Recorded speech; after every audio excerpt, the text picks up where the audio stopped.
তাদের যন্ত্রটা খুলে মাথার সামনে একটা বালিশ রেখে তারপরে তাদেরকে গুলি করে হত্যা করা হতো। বুকের সামনে বালিশ রেখে বুকে গুলি করা হতো। এরপরে মরে যাওয়ার সাথে সাথেই তাদের পেটটা কমান্ডো নাইফ দিয়ে চিরে ফেলা হতো, নারীগুলিকে ফেলে দেওয়া হতো, ইটের বস্তা সিমেন্টের ব্লক বেঁধে ধাক্কা দিয়ে ট্রলার থেকে ফেলা হতো।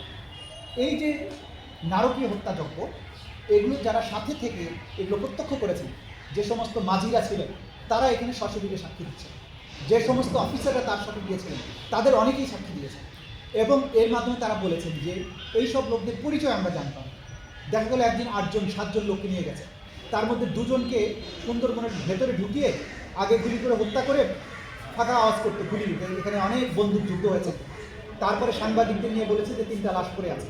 ওই 3টা লাশ ক্রস ফায়ারে মারা গেছে বলে তারা আবার নৌকায় করে ফেরত নিয়ে এসে বিভিন্ন থানাতে জমা দিত যেগুলো ক্রস ফায়ারে মারা গেছে।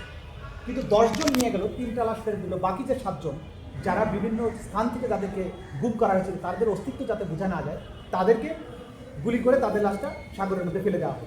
এই জন্য আমরা বলেছি যে এগুলো অজ্ঞাতনামা। অজ্ঞাতনামা হলে অপরাধ হবে না তা কিন্তু নয়। সাক্ষীরা সবাই বলছে, যারা সাথে থেকে ধরেছে বন্দীকে, যারা রক্ত পরিষ্কার করেছে, তারা বলেছে যে এরকম 10 জন লোককে ফেলা হয়েছে আজকে, কালকে 15 জন, কালকে 10 জন, কালকে 20 জন, 3 জন, 4 জন, এইভাবে শতাধিক মানুষকে হত্যা করে পেট চিরে লাশ ফেলে দেওয়ার চাক্ষুষ সাক্ষী আমাদের কাছে সাক্ষী দিয়েছেন, যাদের তথ্যের ভিত্তিতে এই ফরমাল চার্জটা দাখিল করা হয়েছে।